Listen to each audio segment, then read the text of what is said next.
All right, a very good morning to you all. I'm so excited to welcome you all to this event to mark the International Youth Day 2021. Thank you so much for joining us. My name is Grace Attah and I will be moderating this session. So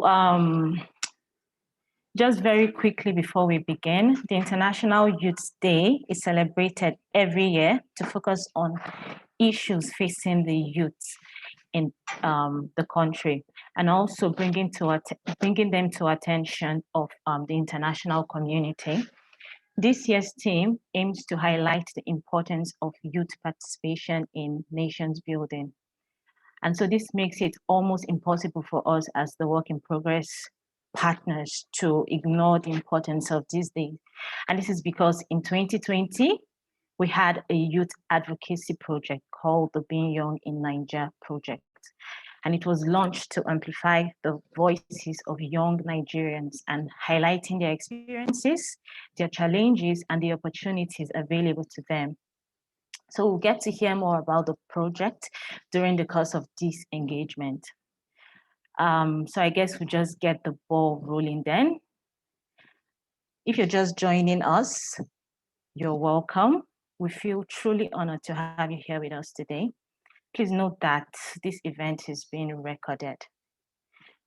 We want this session to be as participatory as possible. So feel free to indicate if you have a question, a comment, and subsequently during the course of this engagement, we'll be sharing very important links with you in the comment section. So please do well to download and fill where necessary. One of that such links is the policy brief. During the course of our engagement in the first phase of the BeingYoungNG project, we created a policy brief and we would like to share that with you. So that will be in the comment section. We also have a simplified version of the National Youth Policy. You can also find that in the comment section shortly. I think that's something you're really going to enjoy going through because a lot of youth out there do not know about the National Youth Policy, so I'm sure it's something that will interest you. We also have a survey that we put out, and so please feel free to fill that survey. In fact, we want you to fill that survey as a youth, as a young person in Nigeria. Yeah, then there'll also be an attendance sheet. Please do well to fill that attendance sheet. And lastly, the final set of links will be our social media pages. So please do well to follow us on all social media platforms. We have Facebook, we have Instagram, and then we have Twitter. Thank you so much. So I'm really glad to mention that we have here with us a representative from the Oxfam and Work in Progress team. Allow me to introduce to you Prince Will Obodo, and he'll be taking us through a brief on the Work in Progress project. So Prince Will, you're very welcome. It's over to you now.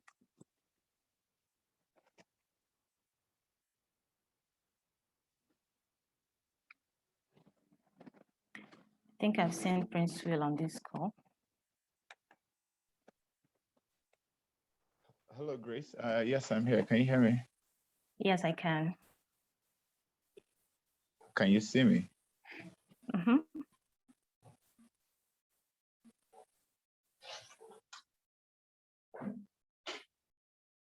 Yes, I can see you, Prince. Okay, Will. great. Yeah. Thank you very much, Grace. So let me start off by saying happy International Youth Day to everyone and all the young people out there.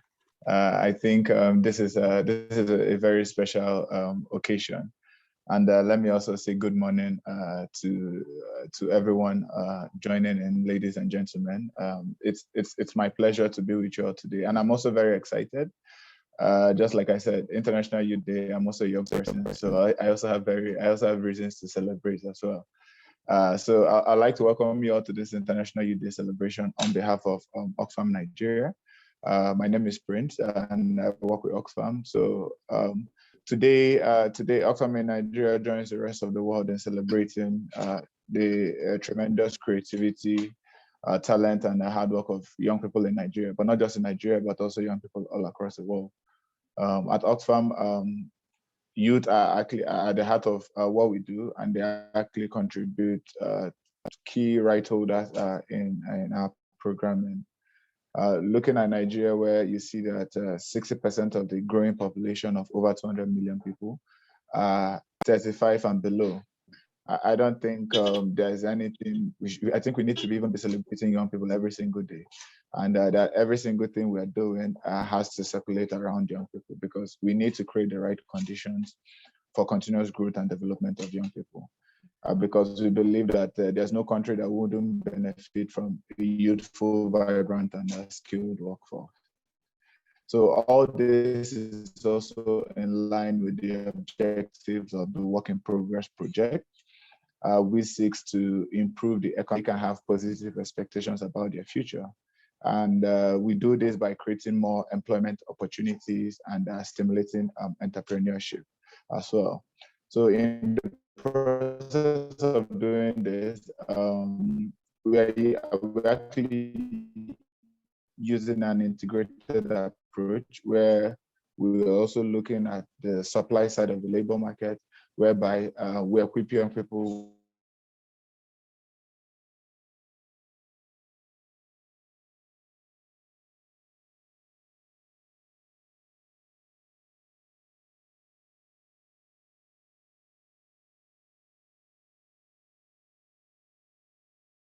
opportunities. So we're also working with startups and SMEs to see how we can also support them with the necessary networks, knowledge, information, trainings they need. So they are more able to manage and handle their businesses, and their businesses stand a higher chance of survival, and they can scale up and even become sustainable, because obviously they will definitely need more hands, and more employment opportunities are also created. So, but we've also realized that working on the demand side and the supply side of the labor market wouldn't just cut it, but we also need to work on the enabling environment component, because we know enabling environment and right conditions are very important for young people to thrive within their industry, and for them to also be successful. So this is also one of the reasons we also launched the Being Young in Nigeria campaign, which we're implementing with Shomachuka company. So the campaign, what the campaign is focused most about is to see how we can amplify the voices of young people, right? How can we give them a voice? Because young people make up most of the demography in the country, but you realize that they are excluded from development processes. They're excluded from even participation in politics, and even when it comes to youth employability, right? And even creating policies that should be for young people. The young people themselves are also excluded. So the campaign focuses on seeing how we can amplify their voices and how can we foster engagement between the youth in Nigeria and also the relevant stakeholders. Yeah, because young people, as much as they are innovative, creative, very resilient, we also know that they also have their own challenges that they also pose, right? So I think it should be more like all hands on deck to see how each and every one of us can actually work together to actually promote and actually support what young people are doing across the country. The theme for this year is transforming food systems for young people innovating for planetary and human life. So it's actually very more important, also considering that even in Nigeria right now, just like if I'm sure everyone knows that the food inflation has also skyrocketed to double-digit interest rate. But young people as well are also making tremendous strides in this sector. They're actually bringing the creativity, the innovation, and even the zeal to actually come up with creative ideas to see how to improve the food systems, that food security is assured. So there's a whole lot more that can be done for young people in the country to realize their potential.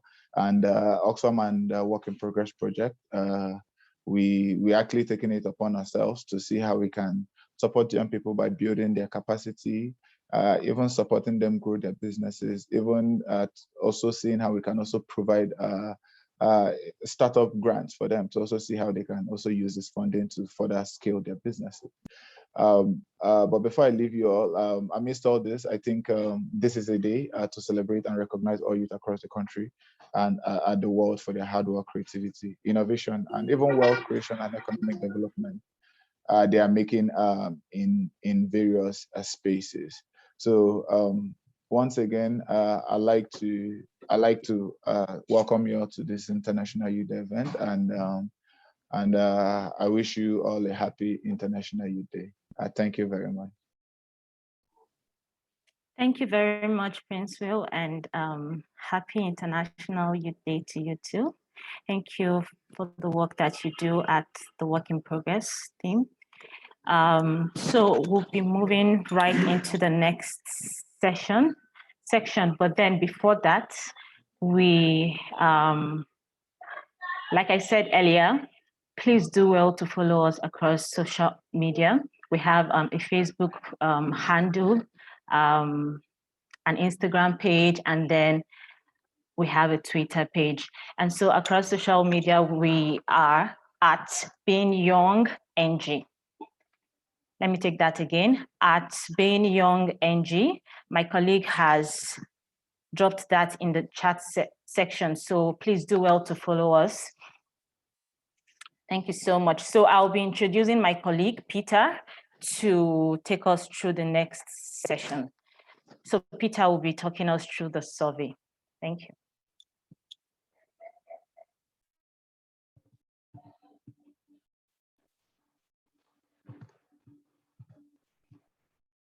Good morning, everyone.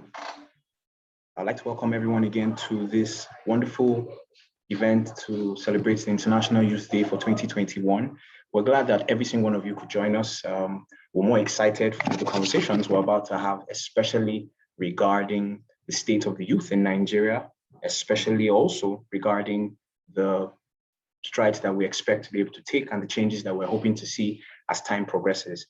As my colleagues have graciously mentioned earlier on, please, for every one of us who's joining, we would like you to fill out some bits of information for us. First, and I think very, very importantly, is the registration form, or rather the attendance form, rather, so that we can, just keep track of each and every one of you who took time out of your, what I reckon are busy schedules to join us. So there are some links in the comment section for you to just basically fill out your information. We'd like to know who you are, where you're joining us from. There's also, like we said, when we're promoting the meeting, there's also some data reimbursements for each and every one of you who is using your data to join us on the meeting. Thank you very much. Don't forget also, if you want to share the insights that you basically pick up from this meeting, I would appreciate it if you tag hashtag Being Young in Nigeria, Being Young in Niger, rather. That's hashtag Being Young in Niger. Remember also that you can also tag the official handles, which is at BeingYoungNG across Facebook, Twitter, and Instagram. Having said that, there's also a link that I would like all of us to fill out. It is the link for the survey. Now, this survey was quite an important survey that we undertook last year, and it's still very, very, very relevant. It's supposed to be the Being Young in Nigeria Youth Survey. We're basically working alongside, those of us here at the Working Points of Nigerians, basically the pressing challenges and, as much as possible, the issues that are plaguing Nigerian youth the most, not just because we want to gripe, but also because we're looking to find solutions. So if you look in the chat box right now, you will find that it has placed there by my colleague. It's pretty much the survey link is the top that you're going to notice, right? I'd like us to take some time out, of course, as people join us as well. It doesn't have to be all now, but as people join us, For every one of us who is joining currently, I can see some people have been admitted into the room. Please take time out to fill the survey link. It's a very, very, very straightforward survey, just roughly 10 questions, and they're very, very simple questions, all right? Please take some time out to fill the survey so that we can know the pain points of Nigerian youth and how we can design what are the best solutions ahead for the Nigerian youth. Okay, the next item on our agenda is pretty much one of the things that has me excited the most. It is our conversation with four of some of the most, as I say, and I've told a lot of my friends, people who I told to please join this meeting. We have four very, very, very interesting, intelligent minds, and each one of them will be discussing on a panel from different angles, essentially talking about the issues that affect us as young people. We're hoping to be able to have each and every one of them speak to the conversation around youth and politics, the climate change issues, especially regarding what we've spoken about regarding the theme for the year. We're also having someone who will speak to us regarding technology and how it affects youth. And then finally, we will have someone who will speak about sexual and gender-based violence and how it affects youth. So I would like to take this time out before we go into the next session to just, introduce our guests, our panelists, essentially. First up, we have Mrs. Tessy Mosindi, who is currently the head of the Computer Science and Business Department at the secondary school. She's also the founder of Educating Africa, which is a non-profit organization that provides disadvantaged Afro-Caribbean girls with educational opportunities. Tessy is extremely passionate about encouraging girls to cultivate an interest in computer science, as well as has put in a lot of work previously, delivering sessions for organizations such as Coding Black Females, the British Computing Society, as well as other prestigious organizations. Her hobbies, of course, clearly include tech, startups, content creation, and traveling. Like I said earlier on, her session will focus very, very, very integrally on the technology changes and how it affects our youth, right? Our next panelist is Mr. Olumide Idowu, who is the co-founder of the International Climate Change Development Initiative, or ICCDI. That's a youth-led NGO that seeks to build a climate-smart generation across Africa. He's the youth focal point at the UNDP SGP Nigeria. He's also the youth leader. He's an author, as well as the Global Environment Outlook for the Youth for Geo for Youth organization. He's also a director of the African Youth Initiative on Climate Change, and that's AYICC, an umbrella youth network of African-based youth organizations, university groups, rural youth groups, community-based youth and associations of like-minded individuals who are committed to fighting climate change and biodiversity loss. Of course, his panel will focus on youth from the climate perspective. Our next panelist is Hassana Maina. She's one of the pioneer members of the Arewa Me Too campaign. She's also of the North Normal movement. Now, the Arewa Me Too campaign was, a campaign set up to target and end sexual violence. She leads a team of young, vibrant, men and women in Borno State, where they go to both conventional and Islamic schools to try and create as much sexual awareness as possible with the aim of curbing sexual violence. Hassana was in 2019 mentioned by BBC Media Action amongst the top 5 women fighting for human rights in northern Nigeria. In 2020, last year, she won the Future Awards Africa Prize for activism. Her panel will focus essentially on sexual and gender-based violence. And this is an area that we know that she's very vast. She has incredibly vast knowledge and is very passionate about. Our final panelist, his last, and like they say, is not least, is Mr. Ibrahim Faruk. Now, Ibrahim Faruk he's an active Nigerian citizen. He described himself as an active Nigerian citizen who resides here in Abuja. He holds a Bachelor of Science degree in Political Science from the University of Jos. His areas of interest include indigenous and settler conflicts, citizen and youth participation and democracy and governance, as well as gender issues. He spent the past decade pushing for democracy and good governance, as well as other cross-cutting fields, and he's currently the program manager at Yiaga. That's his program manager for governance and development programs at Yiaga. At Yiaga Africa, Ibrahim has also built capacity of over 200 organizers in Nigeria, across West Africa as well, who have been instrumental in leading advocacy campaigns and movements in the communities. As the national coordinator of the Not Too Young to Run movement, which successfully amended the 99 Constitution of the Federal Republic of Nigeria. His work has contributed to increasing the political participation of youth in Nigeria's political system. His panel session will focus on governance as it relates to being young in Nigeria. So, as they say, please strap in, be ready for what I believe is going to be an exciting and very important session. It's going to be an incredibly beautiful panel because of the richness of the minds that we've been able to assemble for us this morning rather. And I'll just hand over to my colleague, Grace. Once again, happy International Youth Day to everyone.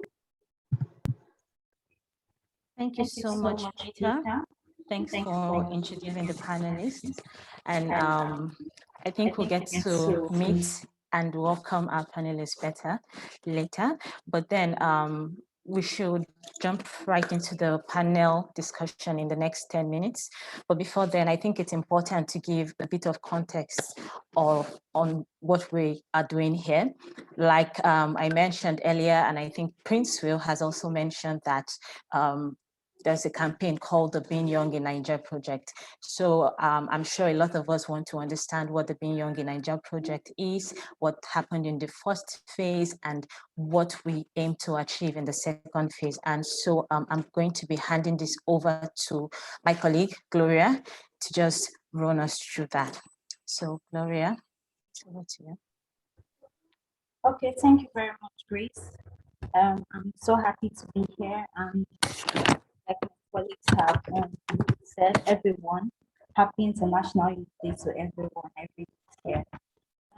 Quickly, I'll run us through the slide presentation for the Being Young in Nigeria project, to give some background and go over the activities carried out in the first phase, but also to share our strategies for the second phase.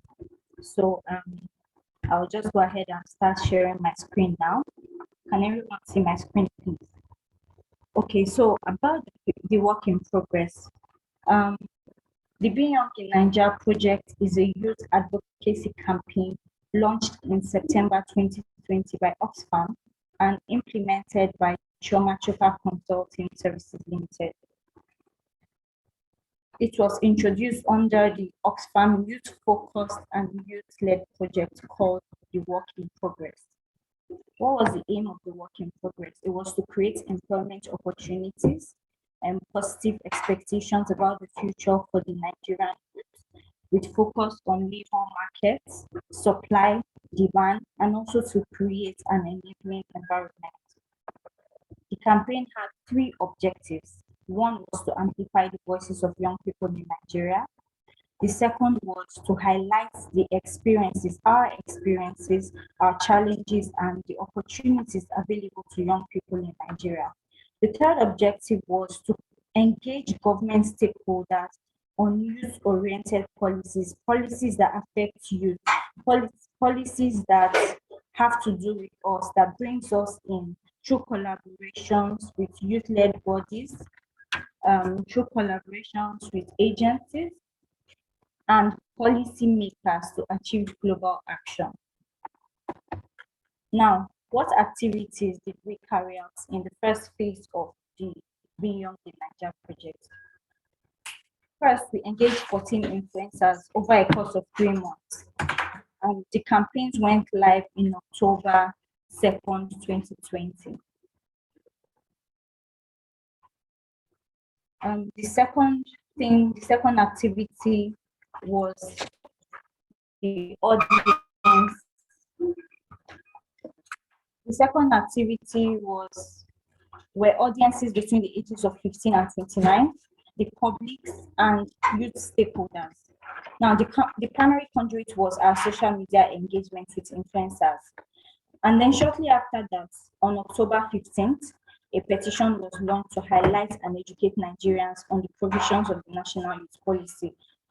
We all know that not a lot of Nigerians know about the National Youth Policy. Maybe some people, even on this meeting, might not know about the National Policy, and we're going to share that link in the comment section soon. So everyone is free to please download the link, educate yourself on the provisions of the National Youth Policy. Also, a youth survey was carried out.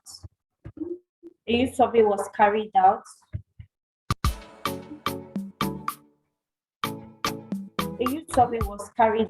And a policy brief was also produced. Again, links to all of these documents will be shared in the comment section and are available to download. The policy brief examined the state of young people in Nigeria and highlights their challenges across all socio-economic issues. So, to capture the entire project and the learnings of this project, the team went on voice pop interview from Voices of Youth on the Street, and videos portrayed the various dimensions and presentations of young people in Nigeria while creating awareness of their challenges. So I'll just go ahead and share the video. Please, let me share the video.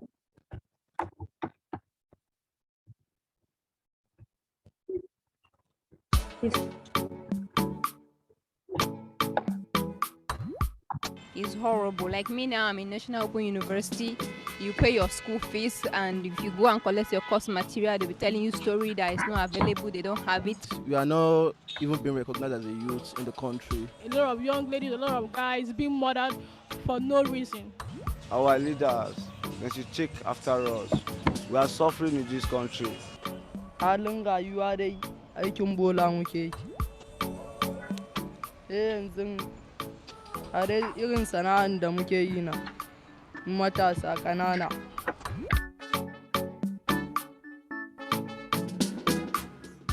I want to see Nigeria in progress. I want to see the youth doing something. I want to, make companies so that they will employ the youth and work. If they want the country to be in peace, because lack of many things can cause someone to go and steal. Na so in ga an gyara masu tallafi wata masu menene kowa koma makaranta sana'o'i a ba kowa sana'an da yake bukata. I want a Nigeria that we can go out without fear. You can go to any organization, go and apply for a job without bribing anybody. We want other people to comfort us and packages as well, as we are going to other countries as well. I just pray that Nigeria will be a better country for young youths like me and others and the little ones as well. This is all I can say, and I pray that one Nigeria is all I wish for, both the Northerners, the Southerners, and the Easterners.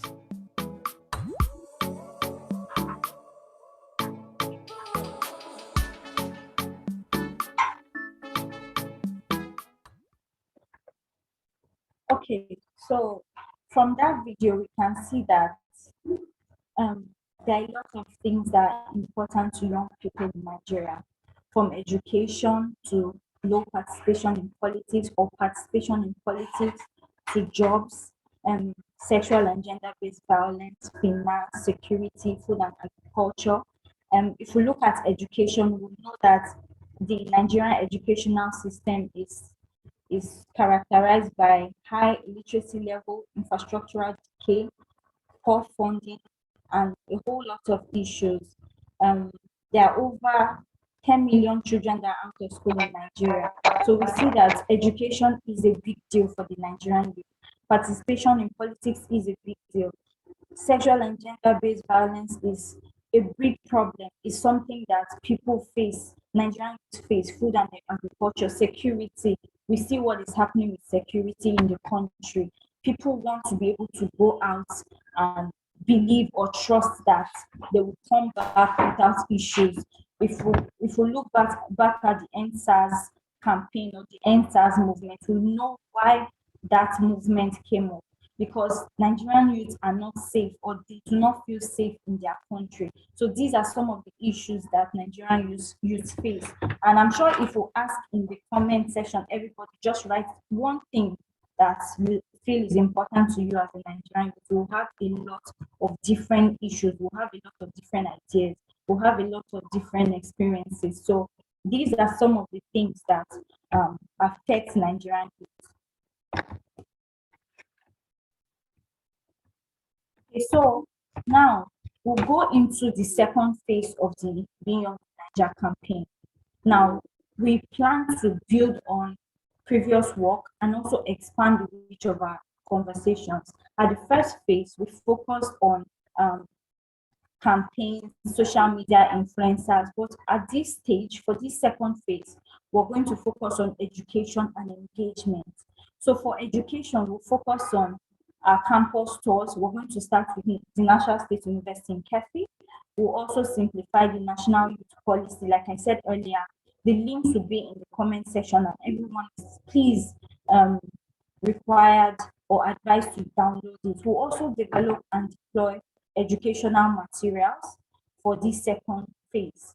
Also, for engagement to drive dialogues between stakeholders and young people, we're going to do a lot of youth activist mapping, stakeholder mapping.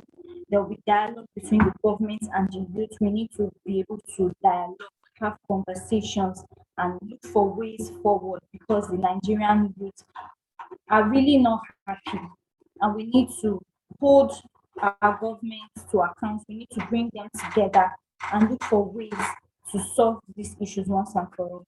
Also, we are going to redeploy the survey, which we have shared in the comment section, as well as there will also be social media engagement.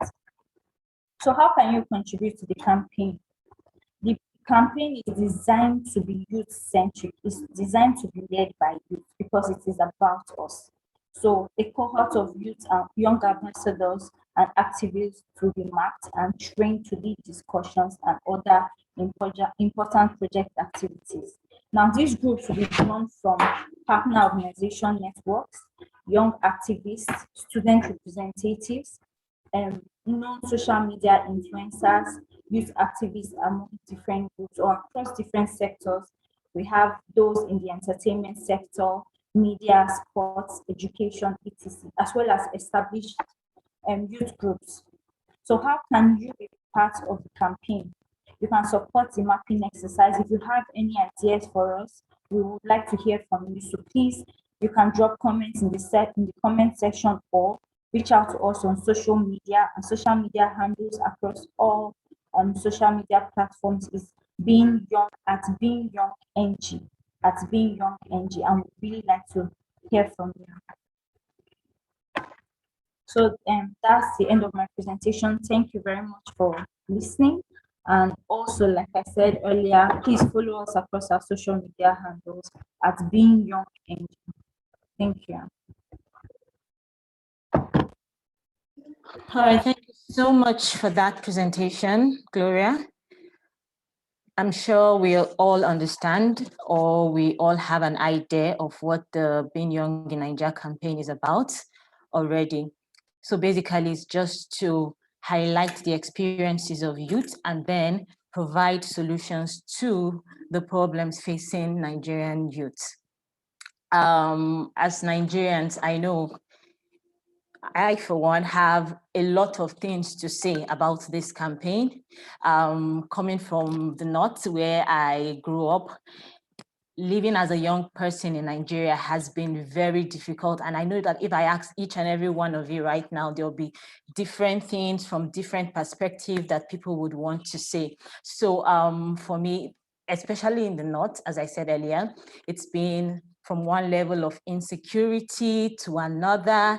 A few minutes ago, I was trying to think, what are the good things about being young in Nigeria? I believe that there are good things about being young in Nigeria, but then somehow the bad just overshadows the good. I remember when I was really young, my mom holding our hands. She had a lot of children, so I was holding our hands. We had to lock our gates. We had to leave our house because someone shouted Amphara, and that means they've started, they are coming.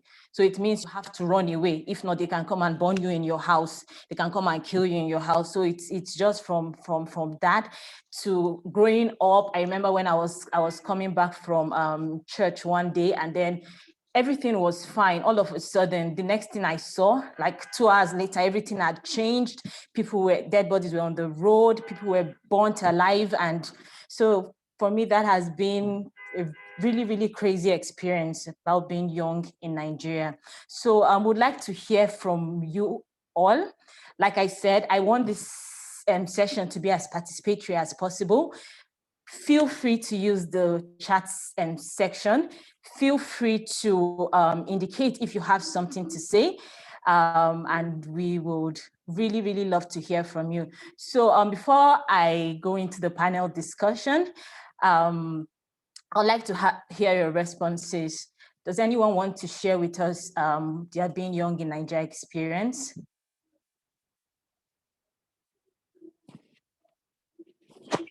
Yes, Idris is here. Okay.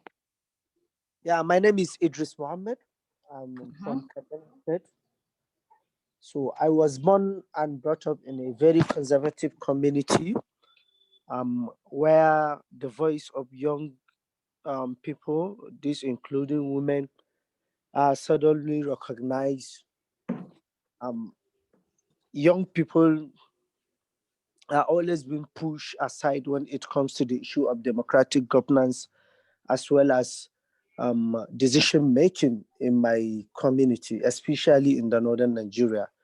So since before even the current disaster of insecurity that rampaged the whole northwest region, it is very difficult to live in Nigeria as a young person, because we are seeing in different parts of the world how young people are carrying along in nation building, as well as promoting their country in different respects.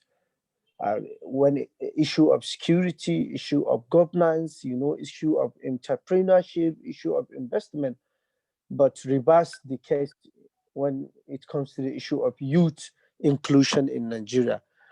So my concern is we are always trying to escalate the problem, trying to show the problem out, but I don't know, or am I the only one that thinking in this line that the young people also in our own part are not doing enough to portray ourselves as important the way we want to be carried along, especially in politics, as well as key policy making process in the country. I raised an argument last week when I found myself in another Zoom meeting where we were discussing issue of security and governance in the Northwest region. And I raised concern because the Northwest is where I know the most, because this is where I was born and I'm brought up there. Majority of young people are not ready to participate in the issue of politics as well as peace building process, especially in regard to the issue of violent conflict and terrorism that are going in Katsina, Zamfara, Sokoto, Kaduna, and many other states in the region.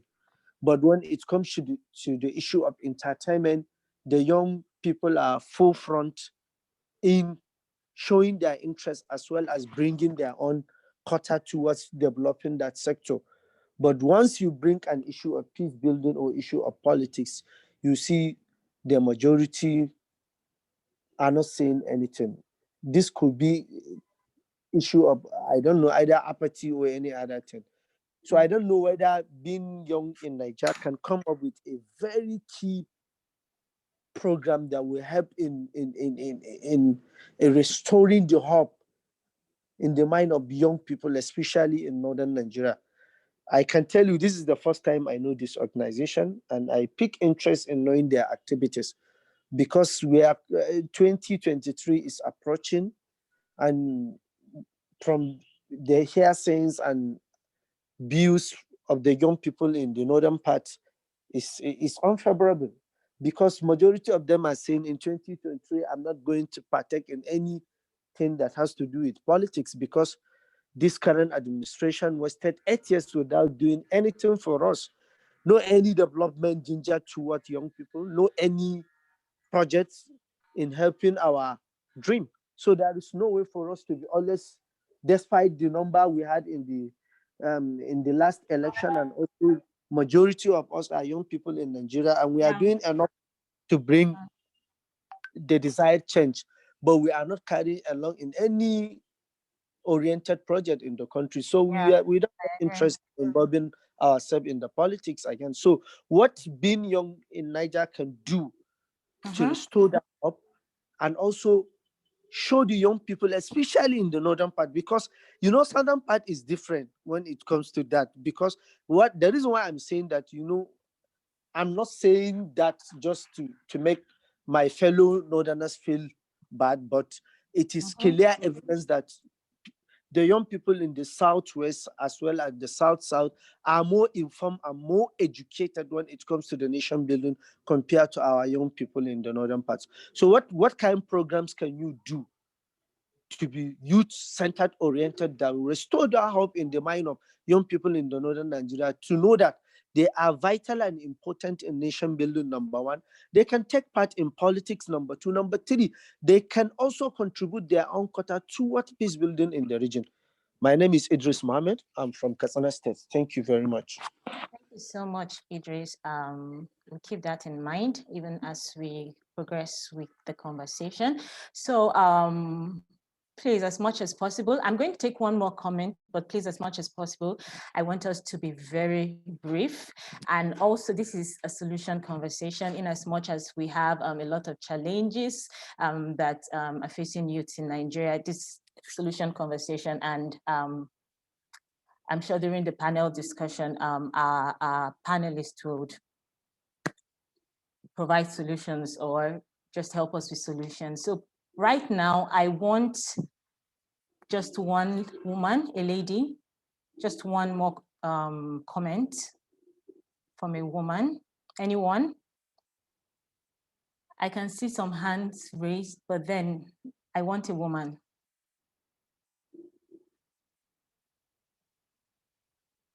Okay, so I doubt that we have.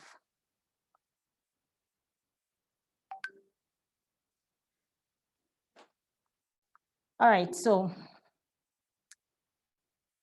I think we'll just go right into the conversation. Please feel free to use the chat box as the conversation progresses. I'll still be throwing a lot of questions or a couple of questions to the audience. So my colleague Peter has earlier spoken to us about who our panelists are. Like he said, we have Hassana Umoru. I don't think I need to read out their bio anymore. We also have here with us Ibrahim Faruk. And okay, so Hassana's discussion will be focused on sexual and gender-based violence. It will be focused more on the gender perspective. We also have Ibrahim Faruk. His session will focus on governance. We have Mosindi Tessy, and our conversation with her will focus more on technology. And then lastly but then not the least, we have Olumide Idowu, and he'll be speaking to us from the climate perspective. So I believe all our panelists are here.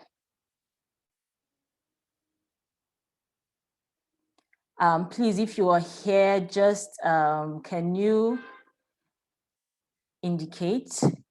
We also want to see your faces. Hi, so Grace. please. I'm here. Yeah, I would like to see your faces. So can you please use the video? Hi, Grace. Hi, Tessy. Hi, Ibrahim. We have Tessy and Ibrahim. I think Hassana is also here, but.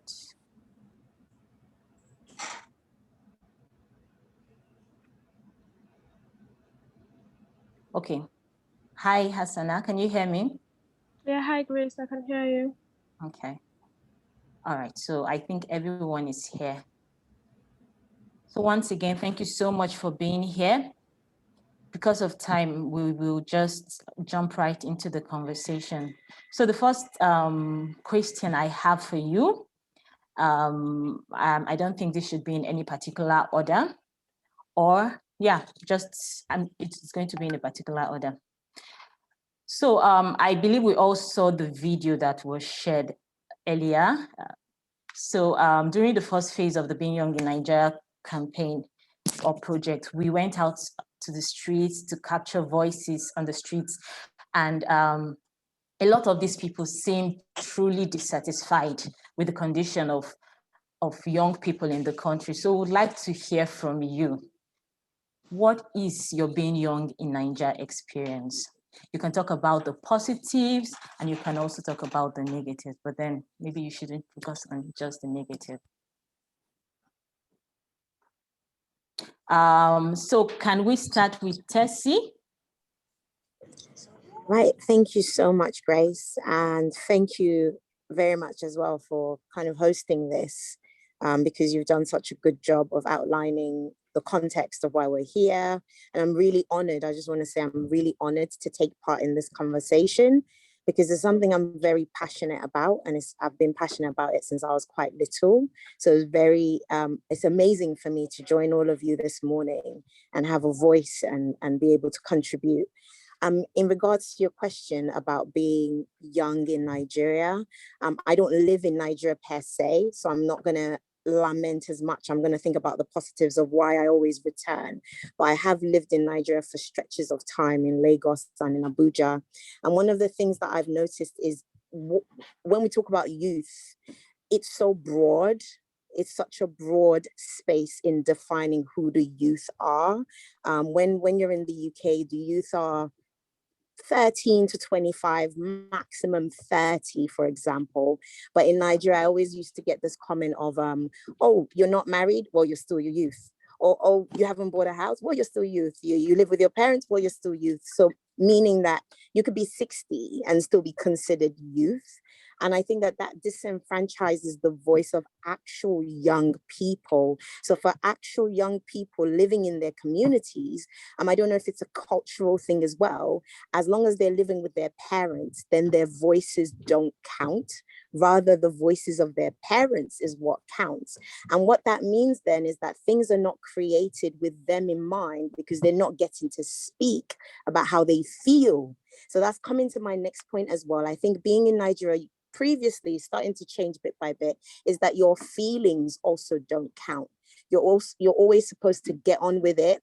And there was a comment someone made earlier about, well, the youth only focus on entertainment and not politics.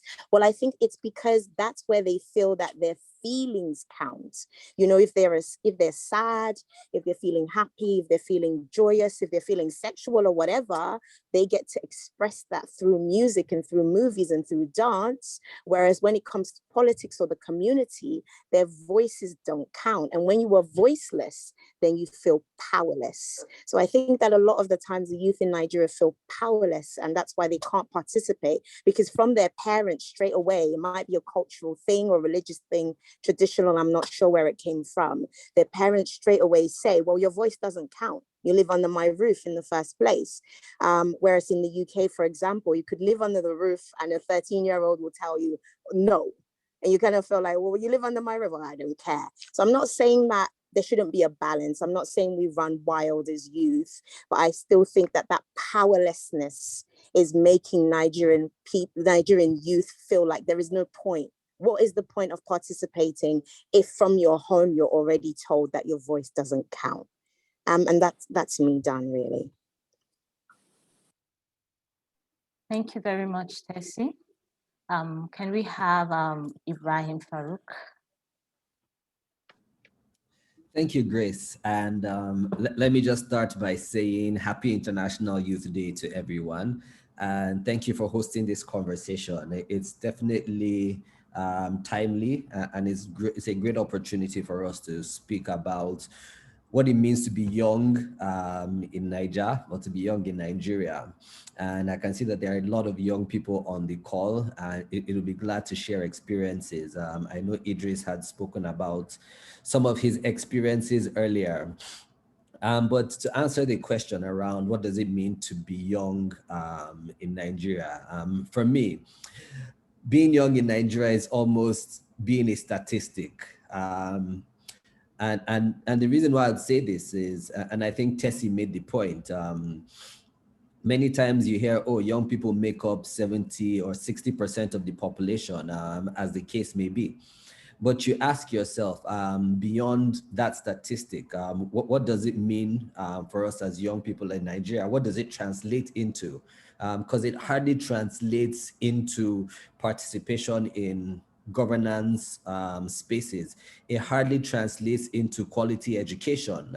If you do an analysis of the budget, for instance, and look at allocations to the Ministry of Youth Development or allocations to the Ministry of Education, or other ministries that basically cater to the needs of young people, you would find that those allocations to young people are almost non-existent or are nothing to write home about. And this goes into many, many, many different spheres of our lives, many different sectors of the economy. If you look at the number of young people who are involved in formal businesses or are holding leadership positions in a lot of these businesses, you would find that there are very few young people that you can actually point to and say, oh, we have so and so number of young people who are working in this. So for me, being young in Nigeria is almost just being a statistic. And I'll expound on this later as we speak some more. I know that today's conversation is not just talking about the challenges. So it's definitely a big challenge for us when we discuss what it means to be young in Nigeria. It means that even when there's a threat to your life, for instance, whether you're dealing with police brutality, for instance, you're still seen as a statistic, another young person that almost doesn't matter. But I'm also going to be talking about the solutions, some of the things that as young people we must do. It's a must, and it's almost as if our lives depended on it. So now is not the time to just complain. It's actually the time for us to take a lot of action. Thank you very much. All right, thank you so much, Ibrahim. Thank you so much. Hassana, can we hear from you? Yeah, hello everyone. I think you can hear me. Thank you so much for hosting this. This is timely and this is important. For me, being a young person in Nigeria is tiring, really. Like that's the only thing that comes to my mind. Exhaustion, because it feels like you're trying to do something to solve a problem, and then you see that there's a gap somewhere and you're trying to fill up that gap, and then there's another gap somewhere. And in light of all of that, it's just like no one sees you. No one sees what you're going through. So you are alone in a world filled with people because so many people do not just see you. And honestly, that is exhausting. So overall, I think being a young person in Nigeria, the way I see it, is that it's exhausting. So many times I feel like I need a clean break somewhere, where things work, where if I'm trying to do something or if I come together with a group of people to get a solution for something, we can focus on just that thing without having to fill in some gaps that is empty, that has not been filled because of perhaps corruption, perhaps just the lack of will to do it. So yeah, being a young person in Nigeria equals to being tired. Thank you. Thank you so much. Thank you so much, Hassana. So can we have Olumide now? Yeah, thank you very much. Good morning, everybody. Can you hear me? Yes, clearly. Okay, good. So for me, I don't want to repeat what my senior colleague have said, because if you look at the landscape itself, from the south to the north to the west and to the east, being young in Nigeria should be a collaborative effort. Being young in Nigeria should be something that we see as joy, happiness, and as implementation that can help us to get where we want to be. But on the other case, being young in Nigeria, what we see now is violence, is crime, is kidnapping, is restlessness. Is a lot of negative conversation that always go around. It's just like when they say young people want to make their own voices heard. The next thing we hear is that who are they? What do they want? Let us just give them a step in and then let them go. And it's always a conversation that has come to that young people are always the problem of the country of Nigeria. So for me, being young in Nigeria is supposed to be a collaborative effort for us to push the agenda that we want to see as a positive change. And the so-called unemployment has also make being young in Nigeria to be a very, very impossible thing to us. So I see being young in Nigeria to be a positive conversation where I am from North and you are from South. We'll be able to collaborate and build a solid movement that's going to change the perspective of what we want to see in future. So I think beyond that, we need to start looking at how can we collaborate? How can we build a strong voices that we change the space, both in the environment space, health, education, and what have you. Thank you very much. Thank you very much, Olumide. Thank you, everyone. So even if I asked about your being young in Nigeria experience, and I asked about positive and negative, I think most of the experiences that people have shared right now has been the negative, because I don't know, probably it's, I don't know, maybe difficult to pinpoint the positives, but well, then I believe we'll get there in the course of this conversation, because one of the things we're here to do is to provide solutions. We understand that living in Nigeria is difficult, very, very difficult, but then this is our home, and then we must provide solutions to these problems. So still for all of my panelists, the next question I have here for you is, what is the biggest challenge you think is faced by the Nigerian youth? And so for this question, I want you to use the work that you do, and so it can just give us a bit of context about what you do and how have you been able to tackle these problems. What is the biggest challenge faced by the youth in Nigeria? And then using the work that you do, how have you been able to solve or tackle this problem? So I think we'll start with Olumide here.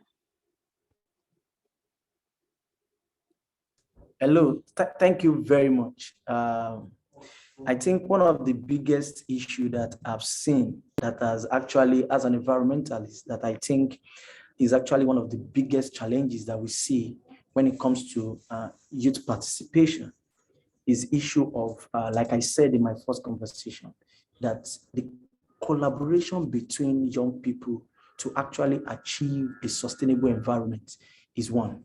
Secondly, how can we drive resources mobilization is one of the biggest things that is also making young people not to actually understand the way to work together. And looking at what Nigeria as a country is facing when it comes to environmental problems, air pollution, water pollution, land exposure, poor waste management, deforestation, desertification from the northern part, wind erosion, flooding from the south part. And all these things are the one that is actually causing a lot of issue and is affecting a lot of population. But for young people, you see that for us to even make a suggestion or for us to make a change in this field or in this area, it has always been, how do we make sure that we are not a spectator in making those changes? And one of the key things I think, as myself and my organization and some other young people, what we are trying to do is to, how can we develop an innovative idea to make sure that we target and we see the ideas that young people are coming up with. We have a lot of people that are focusing on waste management, recycling. So what we do is to actually transfer this knowledge to people and let people understand the importance of waste recycling, and to also make sure that they are not doing it alone, but they are coming together as one to actually see that when we come together, we make changes together, they will be able to have voices to seek for support and opportunity. Then secondly, when it comes to a suggestion, let me give a very good example of the Nigerian Determined Contribution, National Determined Contribution, which is the Nigerian NDC, that is guiding the principle of environment in Nigeria. What is happening? We seek for a consultation for the government to see that young people are part of this statement.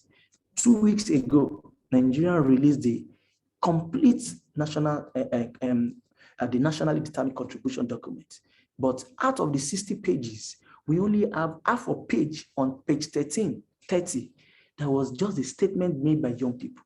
And these are the young people that will drive the sustainable environment, that will drive the conversation from the oil spillage to the desert encroachment to poor waste management, and to make Nigeria a better place we want to be. But what else can we do? And this is what I think is going to be my suggestion and what we have been doing. It is high time for young people like me, like you, to start looking at how can I solve problem locally? Because when you look at your own immediate surroundings and you start solving that problem locally, you'll be able to see that you are making changes from bottom approach.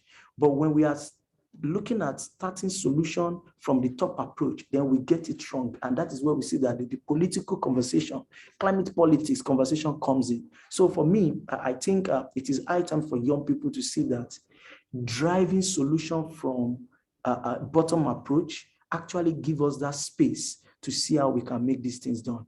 And also, we need to start looking at, in our space, in the environment, also what we call mentoring is also very important. We can't do it alone. Like I said, we are no more a spectator. We have the opportunity and we have the place. Our environment is where we need to start from to make all these changes. So that is what I think is the main conversation when it comes to environmental issues in Nigeria that needs to be. Then let me end by saying this. In a couple of months, young people, civil society, government will be attending a conference called Conference of Party, COP26, happening in Glasgow. Can you ask me today that how many young people have gotten accreditation to meet this conference? Those are the challenges when you are making commitment on behalf of people that are not there. You don't even know their problem, but you are making a commitment. You are the same person that made commitment on Paris Agreement.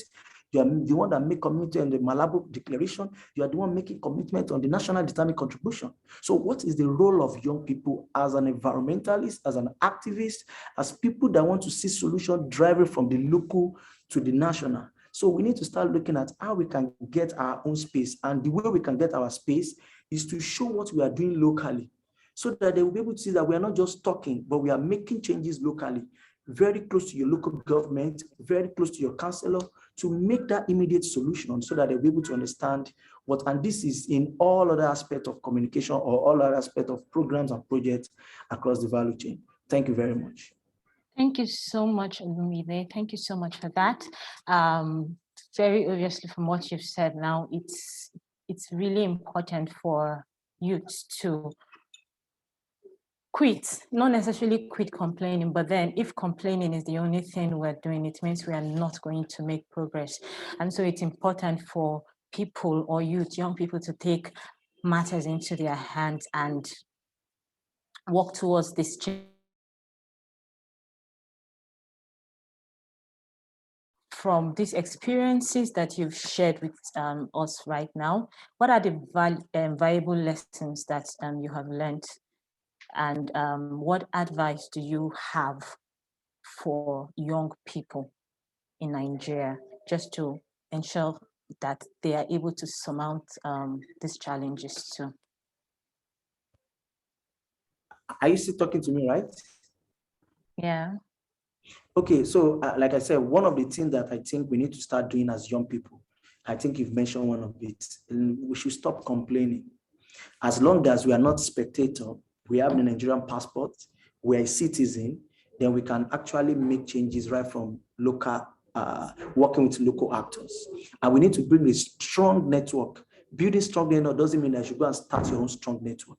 There are existing network that we can reshape and make use of it. So I think that's the best way for us and as young people to continue to get engaged. So it's a matter of you and I getting it done from local and getting it done right from where we are. So thank you very much. All right, thank you so much, Olumide. So let's just move to Hassana. Hassana, are you here? Yeah, I'm here.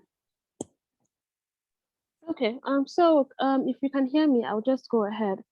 For me, the biggest challenge I think young people face is lack of trust in the institution, lack of trust in the system.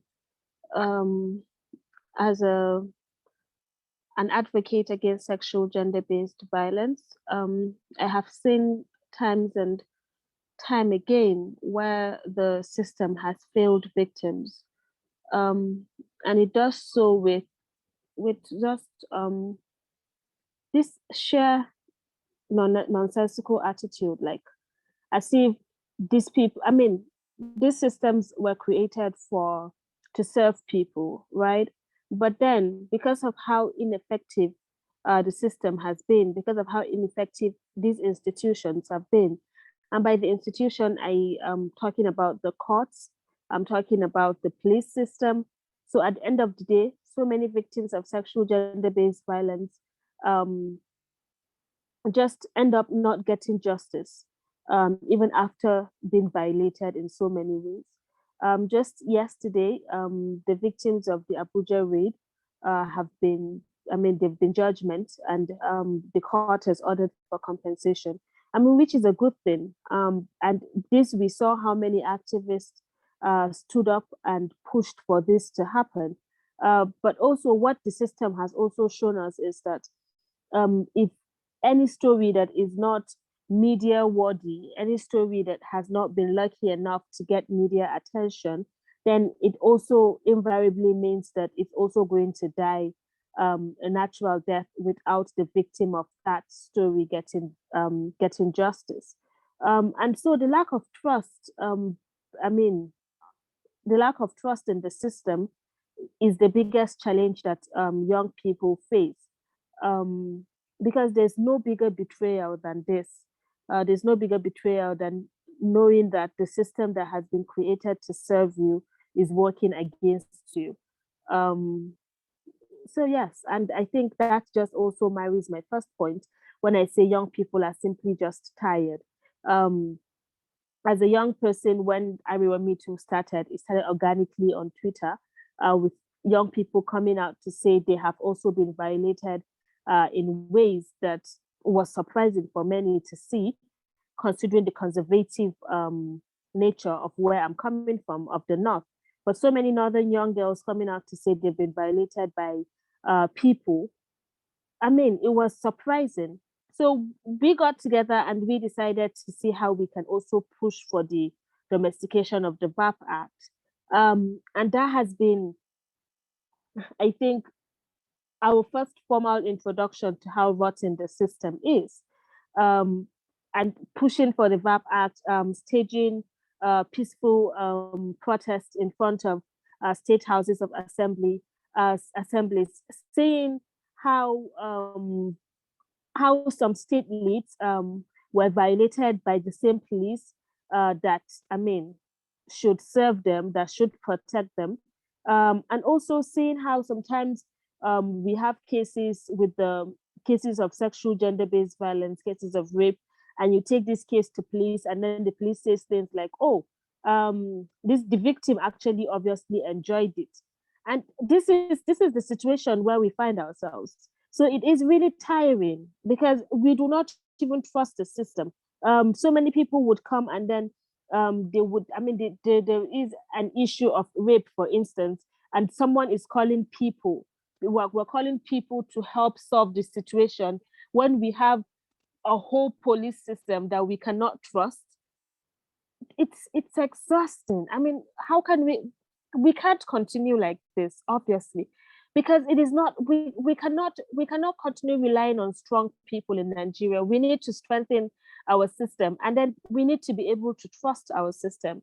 But we do not, because obviously it has failed so many times. So yes, I think the biggest challenge that young people face is the lack of trust in the system, and that is not unfounded. It's because, like I said earlier, over and over, the system has, the institutions, they've all proven to not be trustworthy.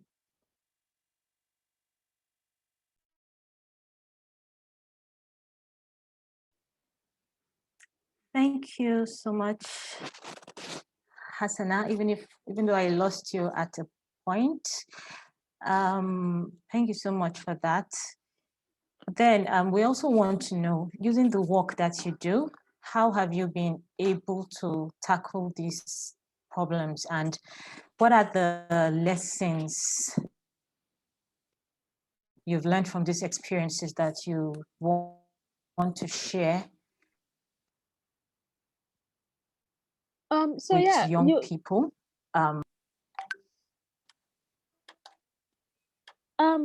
So yeah, well, you learn to tackle the problems by listening to people that have been doing the work before you, where they tell you that you have to be diplomatic, you have to sometimes not fight the small fights to ensure that you're able to win the big one.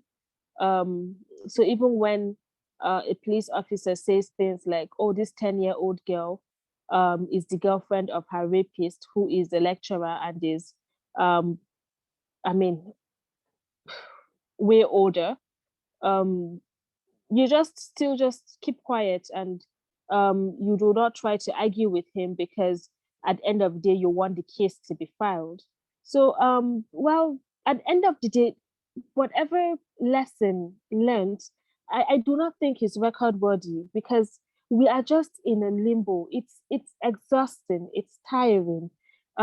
We just find ourselves, like I said earlier, in a situation whereby when you're trying to solve one issue, then there's this huge gap that you also need to fill up.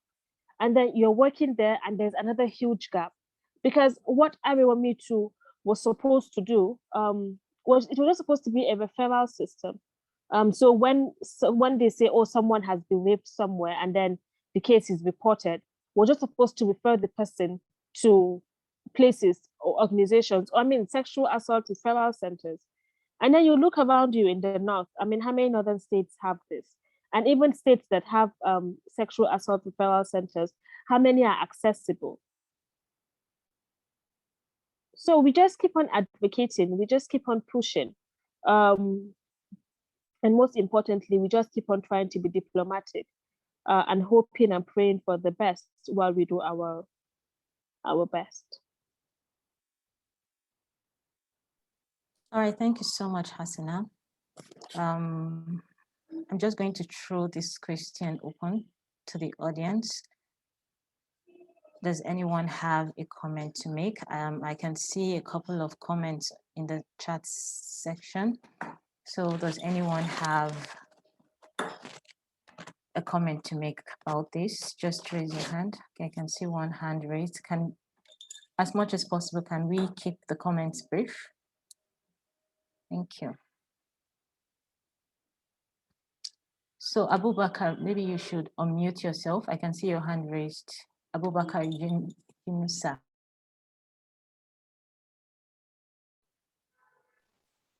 Yes, sir. Good afternoon.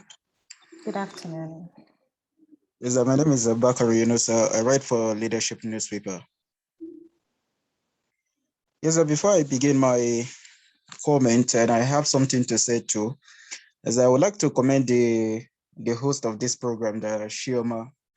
So last week, I saw something that this Attorney General of Federation that I said that want to establish this thing, that the Sexual Violence Against Women Court. And this particular suggestion was raised by Shioma recently. And I have to commend her for that. So now, to me, when you talk about the youth, being youth in Nigeria, I think we are the problem of ourselves. Because the situation where you see a youth knowing that, okay, this particular person is not doing well, and we are fighting with ourselves to make sure that, yes, we bring this particular leader back to the position, I think is very, very bad. When Nigeria, those are our forefathers, those that fight for this nation.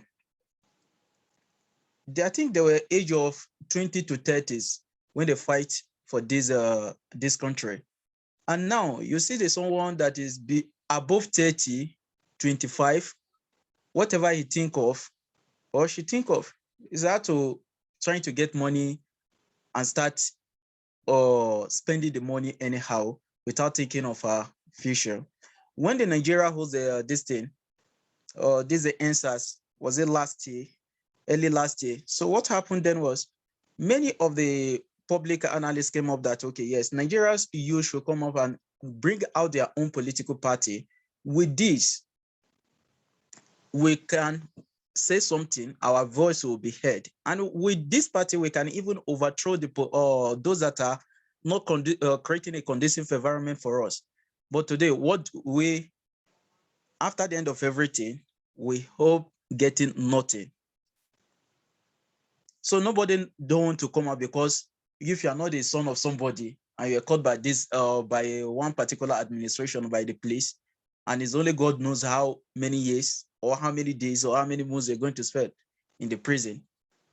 So to me, my suggestion is this: if we can move forward and we can create a better future for ourselves and the generation to come, and I think we need to deviate and stop attaching ourselves to all these politicians because of their paltry 5,000 naira that is coming to our polling unit every 4 years. So if you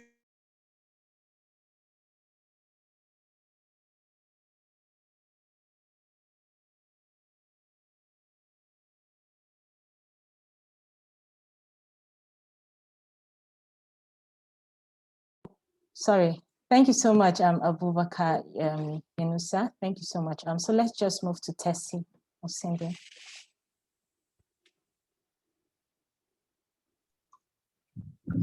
Hello. Hello. Hello. Yeah, I can hear you. Can you hear me now? Oh, fantastic. Yeah. So I just want to be reminded of the question. I think we're talking about what are the biggest challenges Nigerian youth face, and in our work, how are we tackling that, and what advice we would give to young people? Am I right? Okay, so I think in terms of challenges Nigerian youth face, I can't say that there is one biggest challenge, because Nigerian youth face a myriad of challenges, including insecurity, electricity, just the basic needs a human being needs to wake up in the morning and feel stable to make decisions. So sometimes I even joke that when I lived in Lagos, I was abnormal. And then when I went back to London, then I started to think properly, just because of not having electricity. However, for me, the thing that's very important is about education. I think someone was making a point earlier, like, why would a young person bring back an individual who's not doing well, etc.? It's all about education, I believe. And there's a lot of gaps in terms of education. Even the quality of education that richer people get in Nigeria is not up to standard, because you see someone studying computer science, for example, and they've paid a lot of money to study at a top university, but there's not a computing lab. So how are they studying computing science? They're just doing the theory. They're not actually applying this knowledge. So education is a big letdown in Nigeria. I'm not saying there aren't quality schools, but I'm saying this massive gap between where the haves are, this divide, and where the have-nots are, is too big a gap for young people to cope with. And it won't just rely on young people to tackle that, because if you're not educated, how are you going to tackle not being educated? You might say, oh, well, I'll take myself to school, but the quality of education at that school is not amazing either. So I think that the angle then, which is what my organization is trying to do as well, is to collaborate to provide a better quality of education for all, although we focus on girls as well, because women bring a lot of value to the table in terms of when you educate a woman, you're actually educating a whole community. I'm not saying don't educate men, because that's where people's minds go to. So I think what's really key is tackling education and combining that with technology as well, because whether you like it or not, everybody on this chat is using technology to communicate right now. And they're using apps and they're using phones. So we're just users. And the UK suffers from the same issue, where you just have users. But as the most populous Black country on the planet, we need to be innovators with this technology, which some people are doing with entertainment, for example. They're going on Instagram, they're going on Facebook or wherever, TikTok, and they're creating videos and stuff. But that's easy. It's easy to use a phone to do that. Whereas when it comes to coding, when it comes to database administration, when it comes to computer science in itself, they don't have access. It costs a lot more to buy a laptop to learn how to code than it does to buy a phone. So that's why you're going to see a young person doing a TikTok video or TikTok challenge very creatively, but they don't know how to code, or they don't know how to use Microsoft Word, or they don't know how to do PowerPoint presentations, for example. So this education challenge has to be tackled by all, and regardless of what field you're in, even if you're in climate change or whatever else, it's still connected back to education. And when I'm a teacher personally, we have certain things where you must teach it regardless. So you must teach literacy regardless of if you teach physics, or you must teach numeracy regardless of if you teach chemistry. And I think that same approach has to be taken in our solutions. We must continue to educate. Even basic education is missing. So how can you expect people to understand their choices when they are not even educated? Educated people still make ignorant choices, let alone uneducated people. Nigeria is functioning by a miracle right now, because the lack of education means that even adults are doing things that they should not be doing. What my organization has been doing to tackle that is to provide grants, to provide access for girls to get education on a holistic level. So not just in terms of academics, but even having access to skills, having access to mentors, having access to role models. So they have an informed choice going forward, what sector they should go into. I would personally want people to choose technology. Why? We are the most populous Black country on the planet. So we need to provide human resource in technology. We need to. Indians do it, Chinese do it. We must match up. But if people can't all be technologists, they can't all do computer science, fine, do whatever else you need to do, but have the necessary skills to do it. My advice to young people would be to, if you cannot get the quality education you need, then use your phones, go on YouTube, go on TikTok, go on Instagram. It's not only for naughty things or for entertainment. There is actually education on there as well. You can actually learn things from YouTube. You can learn how to speak another language. You can learn how to read and write. I often tell my students, you can go onto YouTube and learn an entire GCSE for chemistry or physics off of YouTube. And you have it in various languages as well. You can learn how to code. You can learn how to do different things. And you have data at such affordable rates. I know money is an issue, but thankfully even this type of organization is providing a reimbursement for you using your data. So even if as a collective, as a group, what I would like to see is organizations like mine and organizations like this come together to provide spaces. And we've done that in Pape in Abuja at the moment. We've created a tech hub in a school so we can have that space in the community where people come to learn in case they don't have access to the quality of education that they need. And for me, I don't know. I know that it seems like a drip drop in the ocean and it seems hopeless. I'm not hopeless. I've actually got a lot of hope. I know that a lot of the countries we look up to, the West, India, China, it took them centuries to get where they are. So I'm not feeling hopeless that, oh, we're doing things and there's so many gaps and challenges. It's normal. Absolutely normal for a growing nation to go through that. What I'd like to see is that we keep pushing regardless. We don't abandon our countries. I may have a Nigerian passport, but even in Nigeria, people are telling me, why don't you leave? Why don't you go somewhere else? No, we don't abandon each other. We must stand for each other and provide platforms which will amplify the voices of the youth. And I hope that answers all three questions in one go. Thank you. Thank you so much, Tessy. Thank you so much. Let's move to Ibrahim very quickly. Thank you very much, Grace. And thank you to my fellow panelists for not only highlighting the challenges, but also bringing out practical solutions for a lot of the things that we can do.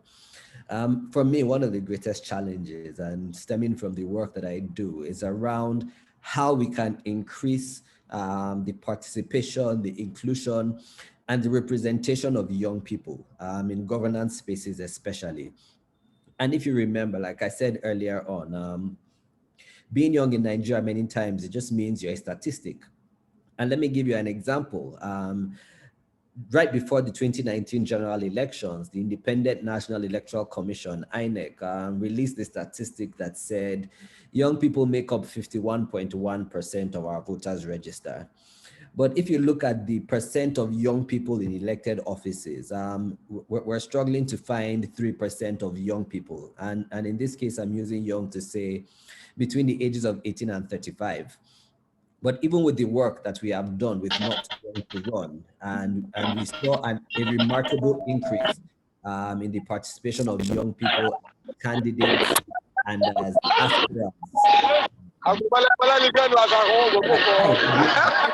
Turn off your microphone, young man. Thank you very much. And so I was saying, with the work that we have done with Not Too Young to Run, and I'm very happy that I can see members of the movement and Shoma and Nana and Bella and young organizers all across the country who supported the work that we did in one way or another. We're able to ensure that we got the constitution, first of all, amended to ensure that more young men and women are able to run for office. And I saw one of the comments in the chat box saying it's especially hard being a woman. And that's even true when it comes to governance. It's almost like a double jeopardy for you. Because when you think about what it means to be young in Nigeria or to be young in politics, many times the image that comes to your mind is a young man, maybe like me, wearing a kaftan and wearing a cap. But it's hardly ever that picture of a young woman who is running for office, or a young woman who is holding public office. But beyond the challenges that we face, being young in Nigeria for me also means that young people are creative, young people are resilient, young people are undeterred by the challenges that we face. It seems like every day when you wake up, there is one challenge or another that is facing you no matter what you do. If you're trying to get government services, if you want to renew your passport or get a driver's license, for instance, or even register to vote, there are so many challenges that you face. If you want to run a business, for instance, you never know if the government is going to wake up one day and ban one of the social media platforms that you use to reach your customers with, or if you're trading in cryptocurrency, or you do not know whether if you go out on the road, the police are going to stop you and search your bag for your laptop, or just for the fact that you're wearing nice clothes, or you smell nice, or you have a really nice hairstyle. But in spite of all of those challenges that we face, young people have continued to be creative, young people have continued to be resilient, young people have continued to knock on the doors in the spaces that we find ourselves. And in some spaces, we're making progress in areas around technology and entertainment, and even in politics and governance. We've seen remarkable progress since the Not Too Young to Run bill was passed. But there's so much more that needs to be done. And let me just give you a few examples around some of the solutions that we must look towards. A few months ago, the National Assembly, for instance, had public hearings around constitution review. That was one opportunity for us as young people and youth-led organizations or youth-focused organizations to make our voices heard, to submit memorandum and say, these are the positions that we take. These are some of the things that we want to see amended in the Constitution. We were able to amend the Constitution with the Not Too Young to Run movement. So don't let anyone tell you that we cannot do it. Secondly, we have an opportunity with the continuous voter registration process. And while we can see the numbers from the online pre-registration process showing that over 500,000 Nigerians have registered, and over 75% of that are young people. Beyond just registering online, it's also important to complete your registration at the INEC office, because the Commission has made it a lot easier and made the process a lot simpler to register to vote for elections. But beyond just registering to vote for elections, and just so that we are not another statistic in 2023, where INEC says young people are 50% or 60% or 70% of registered voters, but to ensure that young people come out to vote on election day, to ensure that young people in political parties are also able to get their party tickets. And one of the ways that we can do this is to get young people into those political parties. I think it was Yunusa's comment that said, oh, why don't young people form our own political party? To be honest with you, it's a tough sell, but a much easier way for us to do this is to ensure that young people get into these political parties en masse.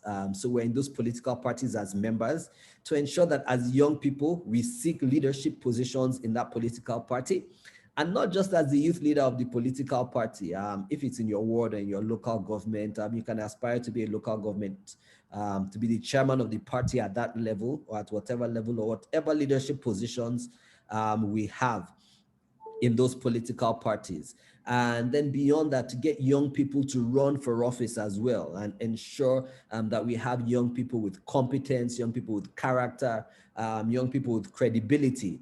And there are so many groups who are already doing this and promoting the INEC registration link and mobilizing young people who are coming out to vote.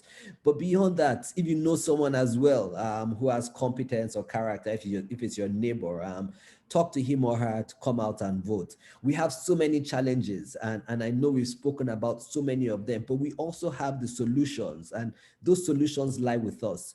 So whether it's around climate change and what Idowu Olumide has been speaking about, or whether it's around sexual and gender-based violence and some of the solutions that Hassana has been proposing, or whether it's around education and ensuring that our education meets our current needs and is able to tackle those challenges that we face, like Tessy has been speaking about, or whether it is around inclusion in politics and governance. Because trust me, all of these issues interconnect in one way or another, and all of these issues affect the other one in one way or another. So if we get young people with competence and character into elective offices, I can assure you that it is going to affect the quality of our education in one way or another.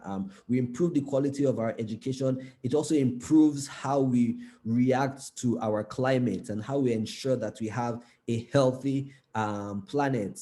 If we get young men and women into office who understand the importance of protecting women and girls, or passing the VAP Act or the Child Rights Act in our various states, we're going to see a remarkable reduction in the number of cases of sexual and gender-based violence.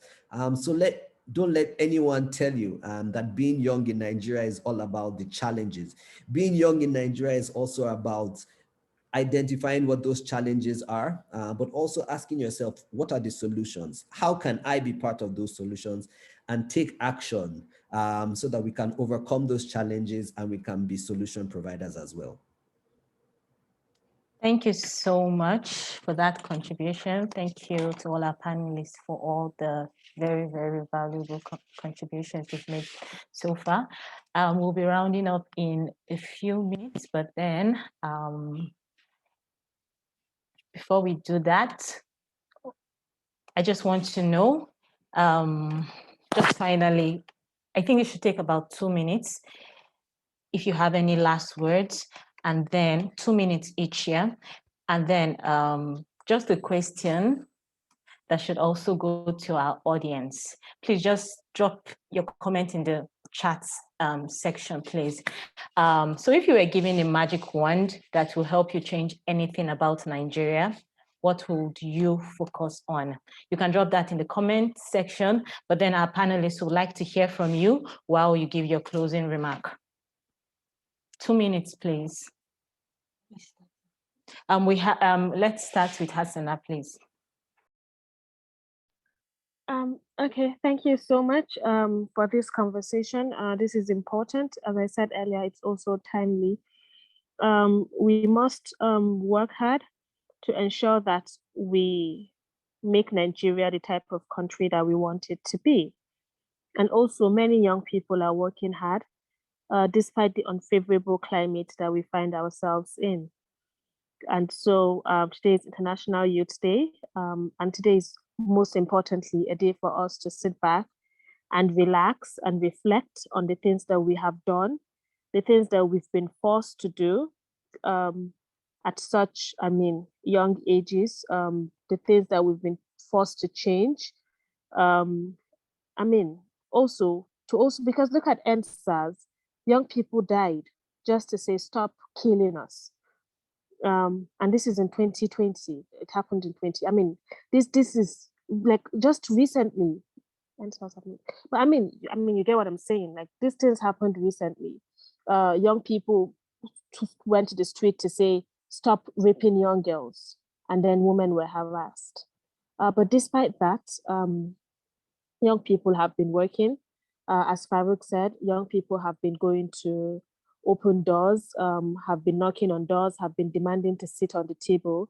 And also women have been doing incredibly well. So I think lastly, it's just a reminder that we must not stop. It is not over until it is over.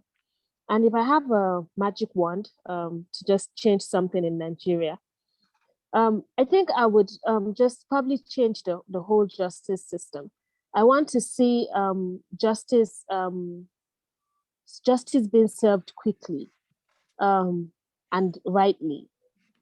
So yes, I think for me, it's most importantly, we need to get law and order straightened out. And I really believe that if we can get that fixed, every other thing would fall in place. So yes, I'm going to use my magic wand with on the justice system. Thank you so much, Chama, for inviting me. Thank you, Oxfam and TechHa and all organizations involved. Thank you. Thank you so much, Hassana. Can we have Ibrahim? Thank you very much, Grace, and thank you to everyone who put this together for this opportunity, and to everyone who has been listening in since we started at 11. If I had a magic wand, I'm just going to find a way to get all the young people that I know that are brilliant, young people that have ideas, young people that are proposing solutions to many of the challenges that we face. And with that magic wand, they're just going to start popping up in various offices where they're able to effect the kind of change that we want to see, and to change that narrative of young people just being a statistics, as we have more and more young people who are bringing about change, who are ensuring that we are making a difference in one way or another. Our concerns about, oh, young people are not ready, or young people are just a number, or young people are just another face. When you're being stopped by the police, all of that is going to change. Young people are going to be seen as the greatest resource that we have in this country. Because I kid you not, we actually are the greatest resource that Nigeria has. And thank you very much, and happy International Day to everyone. Happy International Youth Day to everyone. Thank you so much, Faruk. Thank you. Can we have Olumide?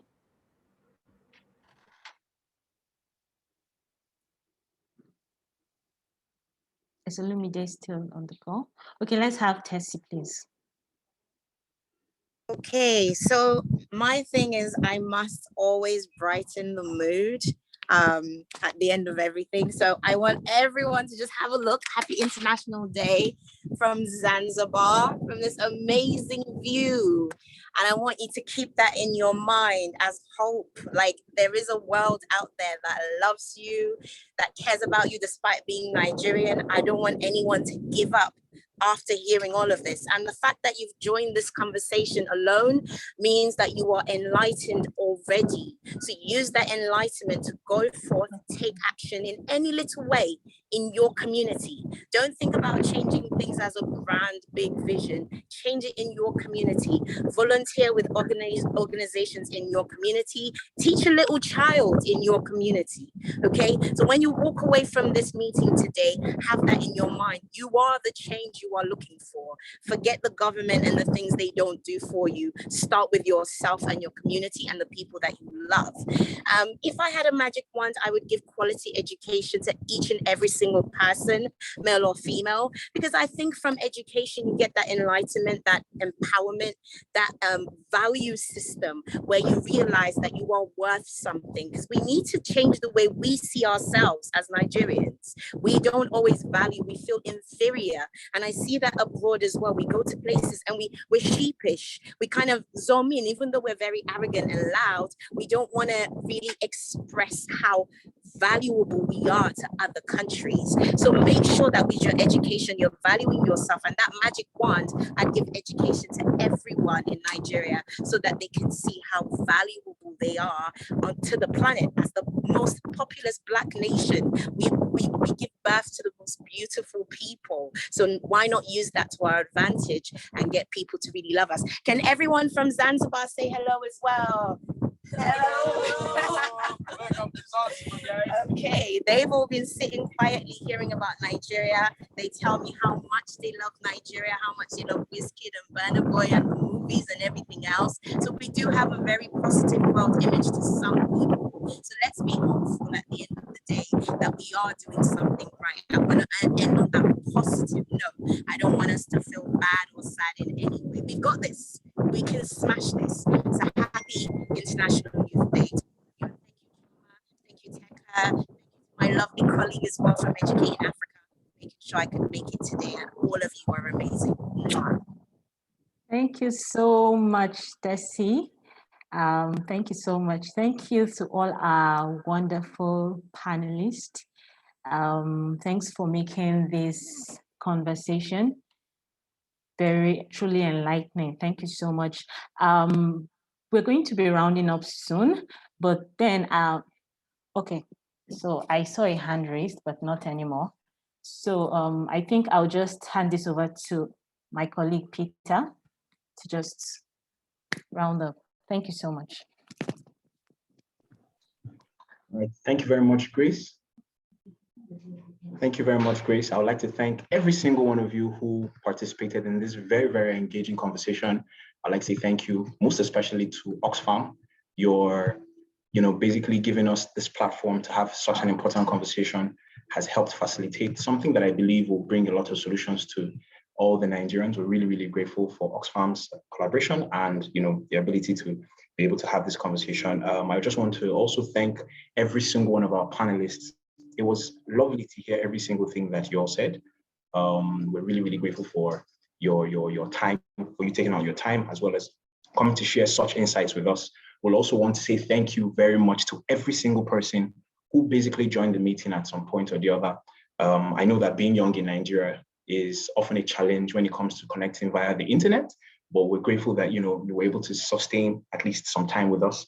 Thank you for your comments as well in the chat box. We're really, really grateful. We just want to remind you that the conversation doesn't stop here. The conversation continues across all the social media handles for the campaign. Remember the social media handles at BeingYoungNG. That's it, at BeingYoungNG across Twitter, Facebook, and Instagram. Remember also, if you want to have this conversation so we can keep track of what you're saying and where you're saying it as well, please use the hashtag BeingYoung in Nigeria. That is Being Young in Niger, Naija. I also want to remind each and every one of us, please, let's take the survey. If you can just look in the comments, I'll just give everybody like maybe 30 seconds to 45 seconds. Quickly scan across the comment box. You will find the Being Young in Nigeria survey. it's been shared, or I believe it will be shared once more in case you missed it. Remember to also sign in the attendance as well as the reimbursement form. We made a promise to everyone and said, look, if you join us, we'll try and do our best to refund just a little bit of data stipend for each and every one of you who has taken time out of you. Taking virtue, as it were, out of your data. Please also check out the policy brief that we put out last year on being young in Nigeria. It's a beautiful document. I believe it has a few insights that not just chart what it's like for the young Nigerian, but also some solutions to the problems that we've spoken about today, and some of the problems that we're able to document as we embark on the first leg of the campaign. Also, you will find the chat box, the National Youth Policy as it relates to us, most especially young people, a simplified version. We've taken time out to go through the entire legislation and then just pull out some bits and pieces that we feel are the most important, that we want every single one of you to take advantage of, or rather be informed about. Once again, thank you very, very, very much for your time. I believe everyone has been able to see the Being Young in Nigeria survey and the attendance sheets. These are very, very, very important documents. Once again, I encourage us, please do not forget, you can continue the conversation across social media, Twitter, Facebook, and Instagram. The handle is @BeingYoungNG. The hashtag is Being Young in Nigeria. We hope to engage more with you and, of course, connect with you as we seek the best way for us to make this country a much better country as young people. Once again, thank you for joining us, and happy International Youth Day to every single one of you.